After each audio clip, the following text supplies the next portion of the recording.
नमस्कार, बहुत बहुत स्वागत है आपका। इस वक्त आप एनडीटीवी के कार्निवाल में हैं और ये कार्निवाल अब एक बार फिर उत्तर प्रदेश में पहुंच चुका है। और उत्तर प्रदेश में आपको बता दें, इस वक्त हम कन्नौज में हैं और मेरे पीछे कन्नौज, जिसको देश की इत्र की राजधानी कहा जाता है, ये तमाम इत्र के लोग यहाँ मौजूद हैं, इत्र लेकर आए हैं।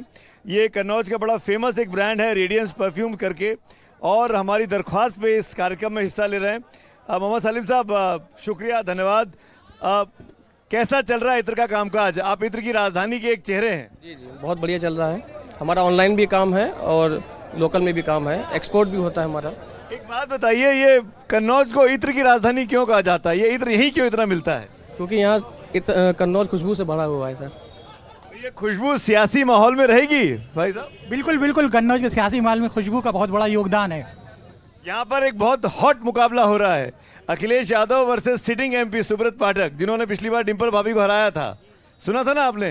वो खुशबू बहकेगी कि नहीं इस बार? नहीं, अभी ऐसा नहीं है। जो अब ये जनता के ऊपर निर्भर करता है कि जनता किसे पसंद करे। इत्र उसमें क्या काम करेगा? कैसे इस वैचारिक तौर पे जो लड़ाई चल रही है, इसमें इत्र का क्या काम होगा? मोहब्बत का काम करेगा। क्या बात है, इत्र जो है वो मोहब्बत का काम करेगा। जोरदार तालियां दोस्तों, स्वागत है आप सबका। आप भी ताली बजा सकते हैं, एक तरफ के लोग ही ताली क्यों बजा रहे हैं, आप भी बजाइए। आप सबका स्वागत है, आपने वक्त निकाला, हमारे साथ जुड़े आप लोग आके। हम लोग कन्नौज में हैं। कन्नौज वो जगह जहां से अखिलेश यादव मुकाबले में है। हम कार्यक्रम को शुरू करेंगे, उसके पहले मैं परिचय कराऊंगा इत्र के बाद। यहाँ की बड़ी खास पहचान है इस इलाके की, वो है आला लोक संगीत, आला के लोक कलाकार और आला के बड़े मशहूर सिंगर संग्राम सिंह ठाकुर साहब मेरे साथ मौजूद हैं और उनके साथ उनका पूरा ग्रुप है। सर, मंच में आपको दे रहा हूं अगले कुछ मिनटों के लिए। क्या सुनाने वाले हैं, सुनाइए। स्वागत है आपका बहुत बहुत एनडीटीवी इंडिया पर।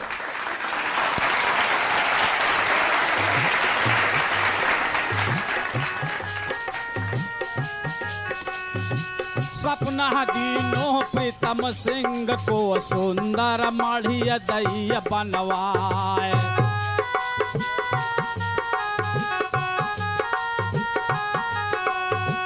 नीचे पाती है हाथिन की ऊपर धर्म ध्वजा फहराए। गोबर धनी कनवज की गैया गोबर है तलियो अवतार। गो चंद्रमा है काशी माँ मथुरा में फूल रही फूलवार। दुनिया कट गई वासुदेव की जब श्री कृष्ण लियो अवतार। कृष्ण जी अल्लाह ग्वालन कौ अब गहियन कौ संग लिबाए। जाय के पहुँचे काली दह पर जहाँ पर बसय काली नाग। काली जब फुसकार मारय फूक फन हो जाए। चार कोस लब यमुना जी महाकाल वाला एक संग पर जाए। दक्षिण कोई है दह भीतर जहाँ पर डटाई पखेरु हुआए। राजा कंस कृष्ण के बैरी सोचा मारन हेतु उपाय। हम कन्नौज के रहने वाले है संग्राम सिंह ममना। जय हो संग्राम सिंह जी, जय हो। क्या बात है संग्राम सिंह जी, बहुत बहुत धन्यवाद आपका और आपकी पूरी मंडली का। आपने समा बांध दिया, बहुत दिनों के बाद आला सुनने को मिला, लाइव परफॉर्मेंस देखने को मिला। शुक्रिया, आपने कन्नौज का नाम ऊंचा कर दिया हो जाए।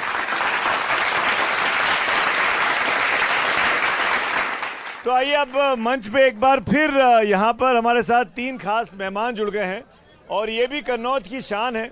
जैसे इत्र यहाँ की जान है, जैसे आला यहाँ की शान है, ऐसे तीनों महान लोग यहाँ बैठे हुए हैं कन्नौज के। मैं परिचय करा दूं, मेरे राइट में अजीत कुमार राय जी हैं, कवि हैं, बहुत बहुत स्वागत है आपका अजीत जी। उनके बगल में मुफीद कन्नौजी जी हैं, आपका भी बहुत बहुत स्वागत है। और फिर उनके साथ मशकूर अहमद साहब बैठे हुए हैं, आप भी मशकूर अहमद कन्नौजी लिखते हैं, आपका भी बहुत बहुत स्वागत है। जोरदार तालियां बजाइए। क्यों कंजूसी कर रहे हैं? अपने ही शहर के लोग हैं, मेरे साथ दिल्ली से नहीं आए हैं, नोएडा से नहीं आए हैं, यहीं कन्नौज के लोग हैं। तो मैं चाहूँगा आपसे, मुफीद भाई, आप कुछ शुरू करिए, कुछ बताइए, कुछ पढ़िए, कोई ऐसी चीज़ पढ़िए कि इन लोगों में जान आ जाए। जी, मैं मतदाता जागरूकता के लिए 2-3 शेर पेश कर रहा हूँ। बहुत खूब, आप लोग सुने। भाई वोटिंग बढ़ानी है सबको 13 तारीख को। वोट परसेंटेज हर फेज में कम होता जा रहा है, बड़ा उसको बढ़ाना है। और सुनिए मुफीद भाई की बातें। अच्छाइयों के स्विच को अब ऑन कीजिए, अच्छाइयों के स्विच को अब ऑन कीजिए, अच्छे बुरे की आप भी पहचान कीजिए। अच्छाइयों के स्विच को अब ऑन कीजिए, अच्छे बुरे की आप भी पहचान कीजिए। घर बैठकर तो और बढ़ेंगी बुराइयां, घर बैठकर तो और बढ़ेंगी बुराइयां। जाकर के अपने बूथ पे मतदान कीजिए। वाह वाह, क्या बात है, क्या बात है। दुनिया नजर में आपकी कुनबा है दोस्तों, वसुदेव कुटुंबकम। दुनिया नजर में आपकी कुनबा है दोस्तों, हिंदू ना कीजिए ना मुसलमान कीजिए। क्या बात है, बहुत बढ़िया। हिंदू ना कीजिए ना मुसलमान कीजिए। और कितनी मुसीबतों से मुफीद आपको मिला, कितनी मुसीबतों से मुफीद आपको मिला। भारत के संविधान का सम्मान कीजिए। बहुत खूब, बहुत खूब, बहुत खूब। बहुत बहुत धन्यवाद मुफीद भाई, मज़ा आ गया। और उम्मीद करता हूं कि जागरूकता बढ़ेगी और 13 तारीख को जब कन्नौज में वोटिंग होगी तो आप सब लोग ऐसी ही भीड़ लगाकर, लंबी लंबी लाइनें लगाकर, चाहे कितनी गर्मी क्यों ना हो, सर पे अंगोछा डालकर, पानी की बोतल हाथ में लेकर जरूर बूथ पर जाना और मतदान करना। अगली बारी है मशकूर साहब। सियासत ने मुझको कहीं का न छोड़ा कि मसनत की चाहत ने घर मेरा तोड़ा, मसनत की चाहत ने घर मेरा तोड़ा। यहाँ लुट रही हैं, वहाँ लुट रही हैं, चमन की मेरे तितलियाँ लुट रही हैं। कहीं मेरे बेटों का खून हो रहा है, कहीं फूल सी बेटियाँ लुट रही हैं। कहीं मेरे बेटों का खून हो रहा है, कहीं फूल सी बेटियाँ लुट रही हैं। मेरे बच्चों देखो ये क्या हो रहा है, यहाँ बुरे से बुरा हो रहा है। बच्ची तुम में थोड़ी भी गैरत नहीं है, ज़रा भी तुम्हें मुझसे उल्फत नहीं है। मैं माजी की बातों को अब याद करके बहुत रो रही हूँ ये फरियाद करके। मैं माजी की बातों को अब याद करके बहुत रो रही हूँ ये फरियाद करके। बचा लो मुझे ये गुजारिश है मेरी, रहो प्यार से इतनी ख्वाहिश है मेरी। बचा लो मुझे ये गुजारिश है मेरी, रहो प्यार से इतनी ख्वाहिश है मेरी।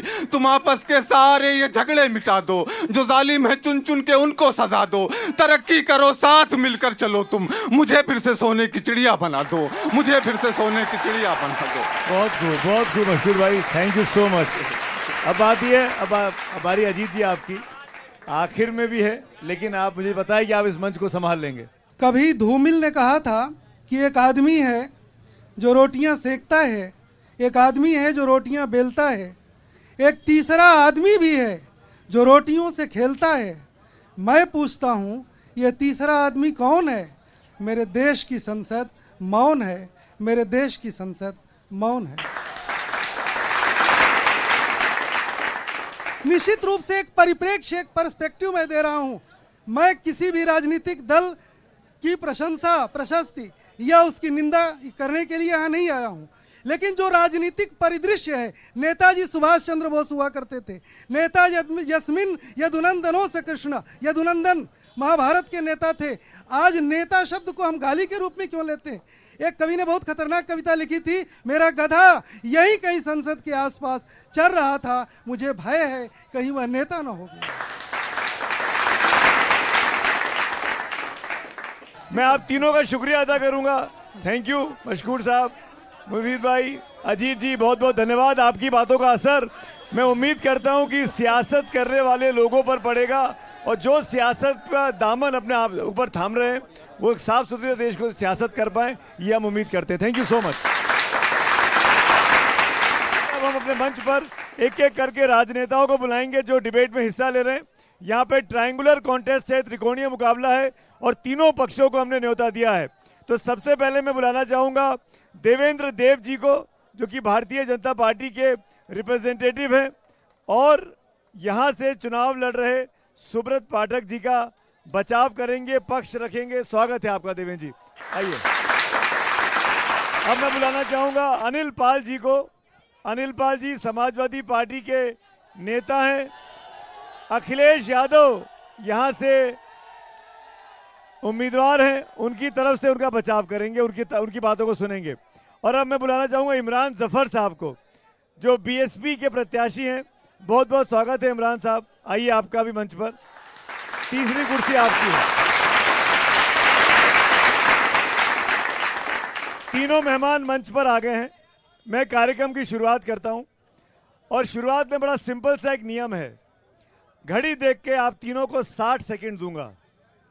आपकी पार्टी को, आपके प्रत्याशी को कन्नौज की ये जनता क्यों वोट करे, इन 60 सेकंड में आपको समझाना है। पहले 60 सेकंड और फिर उसके बाद जनता की आवाज़, जनता के सवाल और आपका आमना सामना जनता से। सीधे जनता आपसे सवाल करेगी, जनता के सवालों का जवाब देंगे। मैं सिर्फ मॉडरेट करूंगा, मैं बीच में पढ़ूंगा ही नहीं। मैं सिर्फ इस व्यवस्था को बना के रखूंगा कि यहाँ पे शोर शराबा ना हो। चलिए, मैं शुरुआत करना चाहता हूँ। सबसे पहले सिटिंग एमपी हैं सुब्रत पाठक, भारतीय जनता पार्टी के। बड़ी जीत हासिल की थी पिछली बार, डिंपल यादव को यहाँ से हराया था। ये सीट यादव बेल्ट में आती है, यादवों का गढ़ मानी जाती है। मुलायम सिंह यादव की सीट रही, अखिलेश यादव की सीट रही। डिंपल यादव जो कि अखिलेश की पत्नी हैं, उनको चुनाव हराया सुब्रत पाठक ने। देवेंद्र जी, मेरा सवाल आपसे है, अगले 5 साल भारतीय जनता पार्टी को या सुब्रत पाठक को कन्नौज की जनता को क्यों देने चाहिए? आपका टाइम स्टार्ट होता है अब।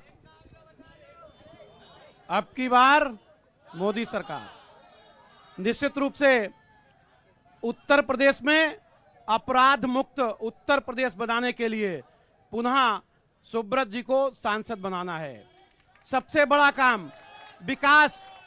उत्तर प्रदेश में 2017 से लेकर अब तक 7 एक्सप्रेस वे बने हैं।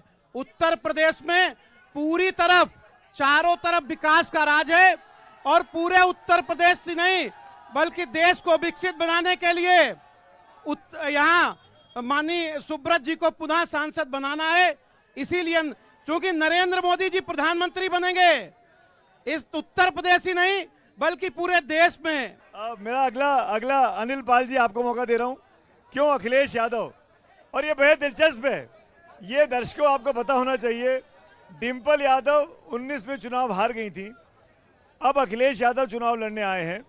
ये कहा जा रहा है कि क्या अनिल पाल जी, मेरा सवाल भी है और आप जवाब भी दीजिएगा आने वाले वक्त में इस शो के दौरान, क्या बदला लेने के लिए भैया आए हैं पिछली हार का? वो सवाल का जवाब आप जब चाहें तब दीजिएगा, लेकिन 60 सेकंड है आपके पास।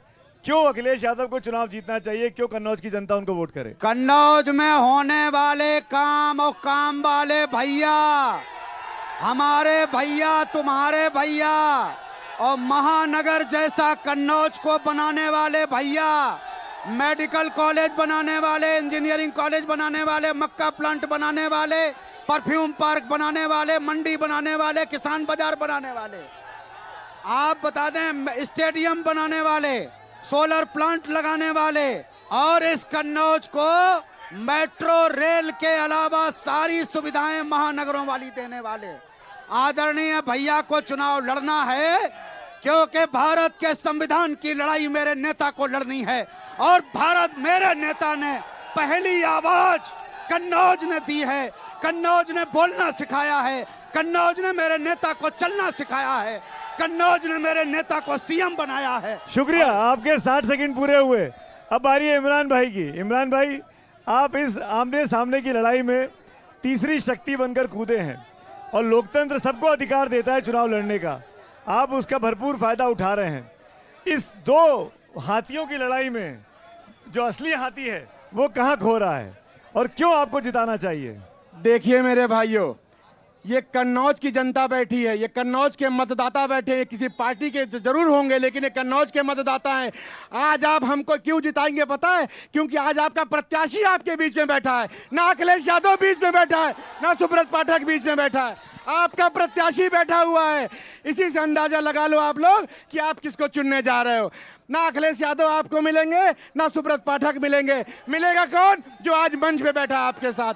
और कन्नौज की जनता के बारे में बता दूं, कन्नौज के विकास के बारे में बता दूं, ये जिस विकास की बात करते हैं, जो सुब्रत पाठक जी विकास की बात करते हैं, जो भाजपा के सांसद सुब्रत पाठक विकास की बात करते हैं, आप लोग मेरे साथ चलो। मैं ग्रामीणों में जा रहा हूं, मैं गांव में जा रहा हूं, मैं माँ बहनों से मिल रहा हूं। अगर हमारी माँ बहनें बीड़ी ना बनाए तो घर का रोटी ना चले। क्या बात करते हो आप लोग विकास की? कोई विकास नहीं कन्नौज में, सड़कें जरूर बनी होंगी। 60 सेकंड हो गए, 60 सेकंड हो गए। बहुत बहुत शुक्रिया इमरान भाई।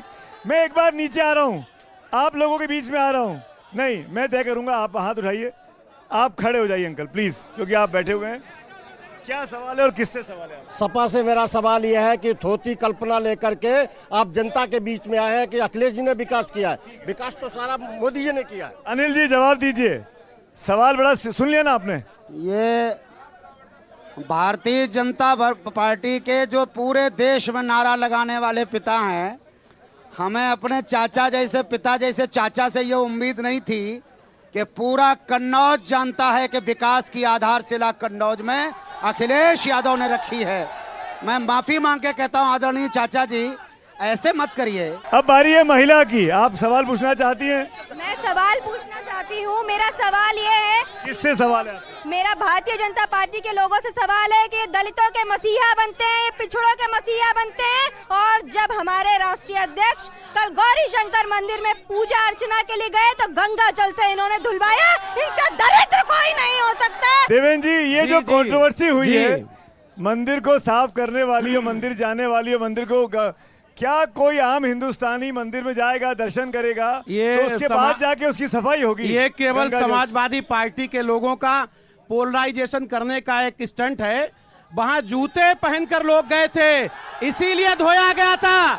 और किसी भी धर्म स्थल पर जूते पहनकर नहीं जाया जाता है।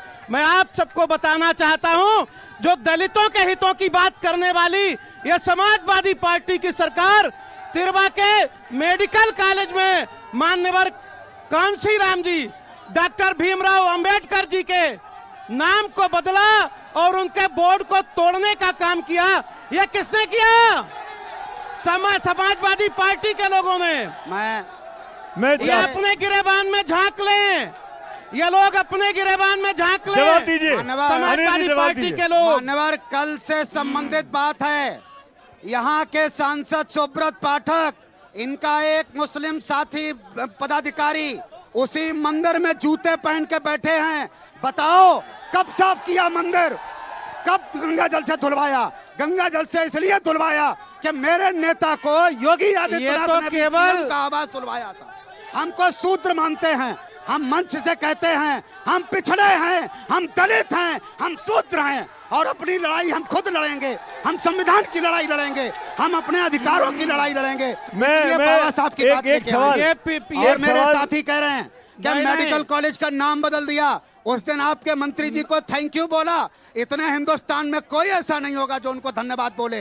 लेकिन बताओ कि कार्डियोलॉजी कब शुरू करोगे, कैंसर अस्पताल कब शुरू करोगे, पैरा मेडिकल कब शुरू करोगे?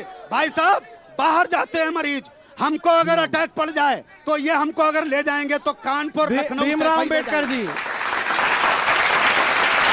एनडीटीवी का इलेक्शन कार्निवाल कन्नौज में है। कन्नौज की जनता के सामने कन्नौज के नेताओं के साथ सवाल जवाब चल रहे हैं। एक छोटे से ब्रेक के लिए रुक रहे हैं, तुरंत लौट के आते हैं। कहीं मत जाइएगा, देखते रहिए एनडीटीवी इंडिया।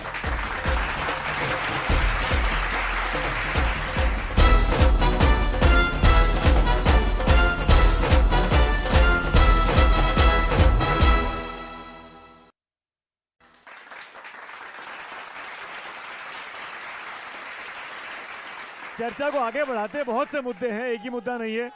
ये बताइए, इस वक्त मेरा सवाल आपसे अनिल जी इस बार, और सवाल बड़ा सिंपल सा है, क्या अयोध्या राम मंदिर आप लोग जाएंगे या नहीं जाएंगे? क्या रुख है आपका? राम किसी की बपौती नहीं है, तो आप कब जाएंगे? सबके हैं भाई, और तुम्हारे ही वाले राम अकेले अयोध्या में नहीं है। हमारे राम चित्रकूट में हैं, हमारे राम वहाँ हैं जहाँ निषाद राज। आप राम को बांट रहे हैं, हमारे अयोध्या के राम नहीं है। अरे भैया, अरे राम को बांट लिया, अरे राम को बांट लिया, क्या बात है? राम, ये राजनीति देखिए, राम इनके चित्रकूट वाले, इनके अयोध्या वाले। अरे हमारे राम आसमान वाले हैं, हमारे राम आसमान वाले हैं। क्या बात करते हो यार, क्या बात करते हो आप? चित्रकूट बना दिया, वो अयोध्या बना दिया, ये सब क्या? अरे सुनिए, राम अखिलेश यादव कब जाएंगे? अखिलेश यादव जी ने अभी विष्णु जी का मंदिर बनाया है, हनुमान जी की अयोध्या जाएंगे कि नहीं जाएंगे? मना कर दीजिए। उन्होंने कहा है कि उनको निमंत्रण मिला वो जब आप समय कहिए, मिलेगा वो आप क्या जाएंगे। कहेंगे? क्या राम मंदिर मुद्दा है? देखिए कोई क्या मुद्दा राम नहीं मंदिर मुद्दा है? अगर भगवान राम इनके होते तो अयोध्या में अखिलेश जी सुनिए। दर्शन कर लिए होते। अरे सुमित जी, अगर भगवान राम इनके होते तो मुलायम सिंह अगर जी ने भगवान गोलियां राम न इनके चलवाई होते, होती राम भक्तों पर। दोनों लोगों ने बता बेरोजगारी दिया। दूर करने के लिए बसपा का हाँ, प्लान अब कन्नौज हमारा- की जनता के लिए अब सुन लीजिए, 5 साल में क्या करेंगे, कैसे करेंगे? कन्नौज की जनता ने हमें जिताकर भेजेंगे, ये हमें पूरा यकीन है। पहली बात। दूसरी बात, कन्नौज के अंदर जो माँ बहनें बीड़ी बना रही हैं, हमारी बहनें डिप्लोमा करके बीड़ी बना रही हैं, पहले उनकी रोजगार का मैं सोचूंगा। जो कन्नौज के अंदर हमारे भाई बेरोजगार घूम रहे हैं, पढ़े लिखे हाथों में डिप्लोमा डिग्रियां लिए, आज उनके पास रोजगार नहीं है, उनके लिए लड़ाई लड़ूंगा। हम कन्नौज की आवाम की लड़ाई लड़ूंगा, चबूतरे की लड़ाई लड़ूंगा, हैंडपंप की लड़ाई लड़ूंगा, बिजली की लड़ाई लड़ूंगा। किसान जो मजबूर हो गया है खेतों में सोने के लिए, आज किसान घर में नहीं सो पा रहा, आज किसान खेतों में सो रहा, हम उसकी लड़ाई लड़ेंगे। हम जमीनी अच्छा मुद्दे लड़ाई इमरान भाई, एक लड़ेंगे। सवाल आप ही से, आपके लिए दुश्मन नंबर 1 कौन है, सपा की बीजेपी? देखिए, कौन है दुश्मन नंबर 1? पार्टी विचारधारा जो है हाँ। भारतीय जनता पार्टी की पूरे देश के लिए खतरनाक है। आपको बीजेपी की टीम भी कहा जा रहा है, ये आप इंडिया अलायंस को हराने के लिए लड़ रहे हैं। अब इस तरह की बातें छप रही हैं। जवाब सुनना आप लोग, जरूर आपके सवाल का जवाब दूंगा। जब कोई मुसलमान अपने हक की आवाज उठाता है तो भाजपा का बी टीम कहलाता है। ये सोच बदलनी पड़ेगी आप लोगों को। हम आज समाजवादी पार्टी से पूछते हैं, आपसे मेरी कोई सपा का विचारधारा व्यक्ति- की लड़ाई सपा के है, व्यक्ति- आप लोगों ने हमारी लीडरशिप को खत्म कर दिया। आप क्यों नहीं नीला पट्टा पहन के आए जय भीम का? ऐसा आपको है, जय भीम का वोट नहीं चाहिए क्या? ये देखो ऐसा है। अरे एक मिनट, सुनो एक देवेंद्र मिनट, जी एक बोलिए। मिनट। देखिए जो लोग अभी दलित हितों की बात कर रहे हैं, बड़ा अच्छा नहीं लगता है। बहुत आप पुरानी बात आरक्षण नहीं खा रहे हो, है। आपको अच्छा नहीं गांव लग रहा। गली में बाबा दलितों साहब का का दिया हुआ अपमान आरक्षण करने का भारतीय काम जनता कौन करता पार्टी था? खाएगी। दलितों को मारने का काम कौन करता बाबा था? साहब का दिया हुआ आरक्षण किसने किया भारतीय जनता था? पार्टी किसकी खत्म सरकारों में अनिल हुआ जी, अनिल जी। था? समाजवादी पार्टी की सरकार में सबसे ज्यादा दलितों को उत्पीड़ित करने का काम किया था। हाथरस किया कब था हुआ ना? था? उन्नाव कब हुआ था? किया था ना? अंबेडकर जी के नहीं, मणिपुर कब हुआ में है? बोर्ड कुचलने का काम लखीमपुर किसने खीरी। किया था? सपा की अच्छा, ये सरकार बात ने। बताइए मुझे सुंदर भाई। अनिल जी, मेरा सवाल अब आपसे है, सीधा सवाल। क्या समाजवादी पार्टी में एक ही यादव परिवार है? 5 व्यक्ति एक ही परिवार के लड़ रहे हैं। क्या उत्तर प्रदेश में समाजवादियों में यादवों की कमी हो गई है, या कोई यादव इस लायक नहीं बचा है? ये स्थिति क्यों हुई मैं है? जवाब दे रहा हूँ। इसी विचारधारा की लड़ाई है हमारी। ये मैं बताऊं, बोलिए। पहले जब यादवों को ज्यादा टिकट दिया जाता था तो इनके पेट में बहुत दर्द होता था। अच्छा, अब की पहले बार यादवों को नहीं दिया, टिकट उनको देते दर्द हो रहा थे है। तो हमारे पेट बड़ी में दर्द, समस्या है। अब वो इस परिवार बार के हम लोगों को अलग दे रहे जातियों हैं के तो ज्यादा कोई लोगों दिक्कत को नहीं लड़ाई है। 5 आदमी वो यादव बाहर नहीं है। ज्यादा कोई भी लोगों बाहर को का लड़ाई नहीं है। है, 2 सुमित चाचा जी। के बेटे, 3 भाई, चाचा के बेटे, एक भाई, पति पत्नी। ये हर बिरादरी को पीडीए को प्रतिनिधित्व दिया है हमारे नेता ने। कुर्मी समाज को दिया है, पाल समाज को दिया है, सैनी समाज को दिया यादवों है, में काबिल कोई नहीं मौर्य है। समाज को दिया है। यादव परिवार में की कोई चिंता काबिल नहीं है। अब जब उनको परिवार नेतृत्व की, करना है, परिवार के नौजवान बेरोजगार न रहे। इमरान भाई, आप परिवार हंसो के मत। नौजवान सब आपके लिए सेट भी हो सवाल जाएं। है। हाँ, सब और ऐसे ही सांसद विधायक देवेंद्र बन भाई, जाएं। जी। ऐसे इमरान भाई से पूछने दीजिए, ये लगातार छक्के पे छक्का मार रहे हैं। ये बताइए, आने वाले वक्त में बहन जी क्या इन दोनों का साथ नहीं देंगी? ये गारंटी दे सकते हैं? देखिए, क्योंकि बहन जी कब कहाँ जाएंगी किसी को नहीं पता होता। सुनिए, आज बहन जी से लोग डरे हुए हैं। गारंटी दीजिए कैमरे पे। आज बहन जी से लोग डरे हुए हैं। क्यों डरे हुए हैं बहन जी से? क्योंकि बहन जी इस बार सरकार बनाने जा रही हैं। बहन हम जी तो के बहन जी के इस बार अनुयायियों से कहेंगे- प्रदेश में 80 पार रोकने जा रही अरे हैं। कहाँ? अच्छा, एक इस बात, बार- हेलो, पिछली बार कितने आए थे आपके? अरे पिछली बार की कितने विधायक हैं आपके? विधायक को कितने छोड़िए, सांसद हैं आपके? सुनिए, एक ही जब बचा जब है। जब और वो भी कर दिया गठबंधन तो होगा उन्होंने। भाजपा जीतेगी। जब जब गठबंधन होगा भाजपा जीतेगी, याद रखिएगा। आपको लगता नहीं कि आप अपोजिशन के साथ रहते हो मजबूत लड़ाई लड़ते इनके साथ? नहीं, बिल्कुल गलत बात। आपको कन्नौज का रिजल्ट बताएगा 4 जून को। बहुत बहुत शुक्रिया, बहुत बहुत धन्यवाद वक्त निकालने के लिए। एक छोटे से ब्रेक के लिए रुक रहे हैं, तुरंत लौट के आते हैं। कहीं मत जाइएगा, देखते रहिए एनडीटीवी इंडिया।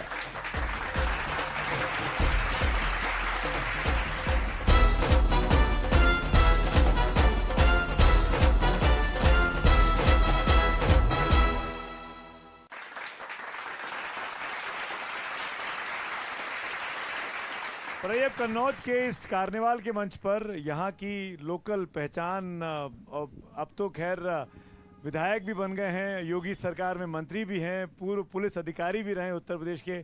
असीम अरुण साहब मेरे साथ हैं, बहुत बहुत स्वागत है आपका। बहुत बहुत धन्यवाद सुमित जी, आपका बहुत स्वागत है कन्नौज में, इत्र की नगरी में, इतिहास की नगरी में, एनडीटीवी की। हम तो खुशबू समेटने आए हैं। बिल्कुल, हम लोग खुशबू का ही धंधा करते हैं, खुशबू ही फैलाते हैं। आपका बहुत स्वागत। बहुत बहुत शुक्रिया आसिम भाई।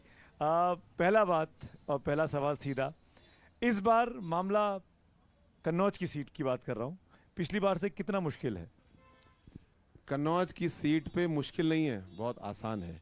हम लोग तो 1 साल से अपने चुनाव की तैयारी कर रहे थे, कछुए की तरह धीरे धीरे लेकिन सधी हुई चाल में।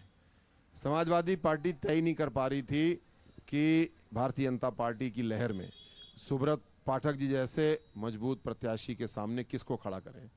अंत में 3 दिन पहले एक बच्चे को धकेल दिया गया, यहाँ पे जाओ तुम अखाड़े में पहुंचो, वो भाग गया।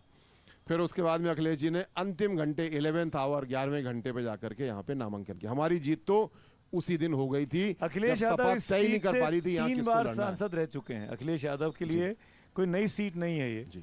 डिम्पल यादव पिछली बार हारी सुब्रत पाठक से, उसके पहले सुब्रत पाठक हारे थे डिम्पल यादव से। तो ये तो आप कह ही नहीं सकते हैं कि ये सुब्रत पाठक की या बीजेपी की सीट है। ये सीट तो यादवों की और मुलायम सिंह यादव, अखिलेश यादव, उनके परिवार का गढ़ मानी जाती है। मैं इसे बिल्कुल मतभेद रखूंगा जी। लोकतंत्र में किसी को भी ऐसा ना सोचना चाहिए, ना कहना चाहिए कि कोई हमारा गढ़ है। आज कन्नौज में कोई ऐसी चयनित सीट नहीं है जो सपा के पास हो, और लगभग हर चयनित सीट भारतीय जनता पार्टी के झोली में है। पर असीम भाई, ये बात भी बहुत चल रही है इन चुनावों में कि राजपूत समाज नाराज है भाजपा से। पश्चिमी यूपी के चुनावों में उसका असर भी दिखा, गुजरात में कहते हैं असर दिखा। रूपाला साहब का जो बयान था उसने काफ़ी ज़्यादा कंट्रोवर्सी क्रिएट की। क्या ये महाराणा प्रताप वाली जो कंट्रोवर्सी हुई है, क्या उस चीज़ को बैलेंस आउट कर देगी? मुझे लगता है कि ना मीडिया को ना हमको ऐसे सोचना चाहिए। महाराणा प्रताप जी का हम सम्मान करते हैं क्योंकि वो किसी एक, अखिलेश जी भी का वही सम्मान करते हैं। मैं बता रहा हूँ क्योंकि किसी एक जाति के थे? नहीं। क्या बाबा साहब की जाति के लिए हम सम्मान करते हैं? क्या कल्याण सिंह जी की जाति के लिए हम सम्मान करते हैं? नहीं।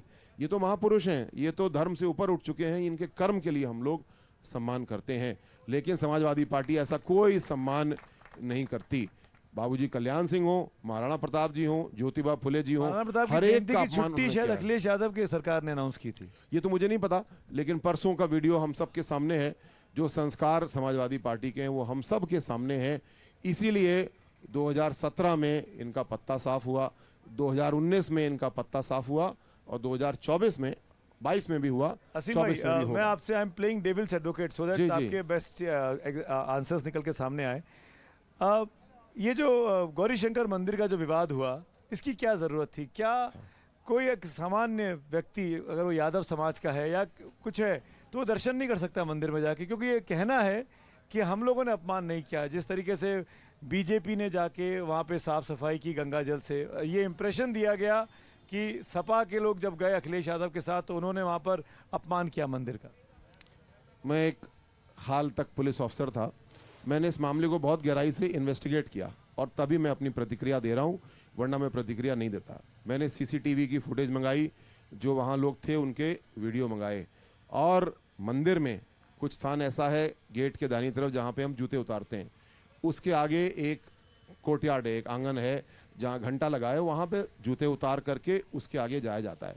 मैं अभी आपको वीडियो दे दूंगा, अभी आपको फोटो दे दूंगा। परंपरा के विपरीत, संस्कार के विपरीत जूता पहन करके वहां पे गए। चलिए मैं मान लेता हूँ, मैं मान लेता हूँ 1 मिनट के लिए कि उन लोगों ने अपमान किया। ये कन्नौज के लोगों को पता है। ये सफाई करने का काम गंगा जल से ये मंदिर प्रशासन का होना चाहिए था, पुजारी का होना चाहिए था। ये बीजेपी वालों ने क्यों मोर्चा उठा लिया अपने ऊपर? जो मंदिर का संचालन हो रहा है समिति द्वारा, उसमें सभी समाज के लोग वहां पे हैं, उसका कोई राजनीति से संबंध नहीं है। लेकिन यहाँ पे मूल बात है संस्कारों की। क्या मंदिर में जूता उतार के जाना चाहिए? ये हमारे संस्कार हैं, बिल्कुल जाना चाहिए। इसको क्वेश्चन नहीं कर सकते हम लोग। कहीं पे शायद मेरे ख्याल से चर्च में जाते हैं, मैंने देखा अखिलेश यादव तो जूता उतार रहे थे अपना। अच्छी बात उन्होंने उतारा होगा, लेकिन उनके साथ जो, मैं अखिलेश यादव को डिफेंड नहीं कर रहा हूं, लेकिन नासमझी इन्होंने, जैसे अखिलेश जी ने कहा, मैनपुरी में नासमझी हो गई, बाबा गौरीशंकर में नासमझी हो गई। अरे भैया कितनी नासमझी तुम्हारी झेलेंगे। कोई बीजेपी चिंता के की बात नेताओं नहीं के बयान आए थे कि 400 पार इसलिए चाहिए कि संविधान बदलना है। मैं नाम लेकर दोबारा उसको नहीं जाना चाहता हूं, लेकिन ये इंप्रेशन बार बार जाता है कि ये 400 पार इसलिए वो कहा जा रहा है कि देश के संविधान में आमूलचूल परिवर्तन करने की तैयारी भाजपा और संघ परिवार कर रहा है। धारा 368 अनुच्छेद 368 के जरिए संविधान में परिवर्तन हो सकता है और इसमें 2/3 राज्यों की सहमति चाहिए, आधे सांसदों की सहमति चाहिए, 2/3 जो मौजूद हैं उनकी सहमति चाहिए। ऐसी स्थिति तो भाजपा के पास बहुत बार रही है, अभी भी है, लेकिन संविधान का जो मूल अवधारणा है, basic structure of the constitution, इसको सुप्रीम कोर्ट ने सहेजा है, भारतीय जनता पार्टी ने सहेजा है। एक उदाहरण केवल दूंगा, इंदिरा गांधी जी ने एक अमेंडमेंट किया था कि जब उनके खिलाफ केस चल रहा था उनको बर्खास्त करने का, क्योंकि उन्होंने चुनाव में धांधली की थी, उन्होंने संविधान में एक अमेंडमेंट किया कि प्राइम मिनिस्टर के खिलाफ कोई मुकदमा चुनाव का नहीं सुना जा सकता। वो तो सुप्रीम कोर्ट ने उसको तत्काल हटा दिया, बाद में उसका अमेंडमेंट भी हुआ। तो सबसे बड़ा हमला संविधान के ऊपर आज तक जो हुआ है, 39वां और 42वां अमेंडमेंट जो इंदिरा गांधी जी द्वारा प्रस्तावित किया गया था, कर दिया गया था, उससे बड़ा हमला आज तक संविधान के ऊपर कभी नहीं हुआ। जैसे मैंने कहा कि रैपिड फायर खेलूंगा और बड़ा सिंपल है, 5 नाम लूंगा मैं, आपको उन नामों के साथ एक शब्द में डिस्क्राइब करना है कि इनका नाम सुनने के साथ आपके मन में क्या आता है। बड़ा सिंपल है। जैसे मैंने कहा सुमित अवस्थी, तो आपने कहा बदमाश है, तो मैं एक्सेप्ट कर लूंगा, मैं तो सामने हूँ। तो दोनों आपने कह दिया। पर मैं ऐसा नाम लूंगा जो यहाँ मंच पे मौजूद नहीं है, जो हमारे बीच में नहीं है, पर देश और दुनिया के लोग उनको जानते पहचानते हैं। तो मेरा पहला नाम है आपके लिए, बड़ा आसान सा काम कर देता हूँ ताकि आप वार्म अप हो सके। हाँ। वो है योगी आदित्यनाथ जी। बाबा बुलडोजर। मायावती। एक मौका खो दिया उन्होंने। आपने सेंटेंस बोल दिया, मैं एक शब्द बोल रहा हूँ। चलिए ठीक है, अगला नाम लेता हूँ अमित शाह जी। समस्याओं को हल करने वाले। असदुद्दीन ओवैसी। देश को बांटने वाले। अखिलेश यादव। नासमझ उनके अपने शब्दों में। नरेंद्र मोदी। राष्ट्र निर्माता। आप बिल्कुल पार्टी लाइन पे काम कर रहे हैं और पार्टी लाइन के हिसाब से आपने जवाब दिए। नहीं, मैं दिल से जवाब दे रहा हूं। और नहीं, आप इसीलिए दिल से इस पार्टी के साथ जुड़े हैं, तभी आप दिल से जवाब दे रहे हैं। धन्यवाद। पार्टी के साथ जुड़े, बहुत बहुत शुक्रिया आपका असीम अरुण साहब, आपने वक्त निकाला, जुड़े हमसे। बहुत धन्यवाद। शुक्रिया। आपके कन्नौज में बड़ा अच्छा मौसम है आज। धन्यवाद। आप आए इसलिए मौसम अच्छा है।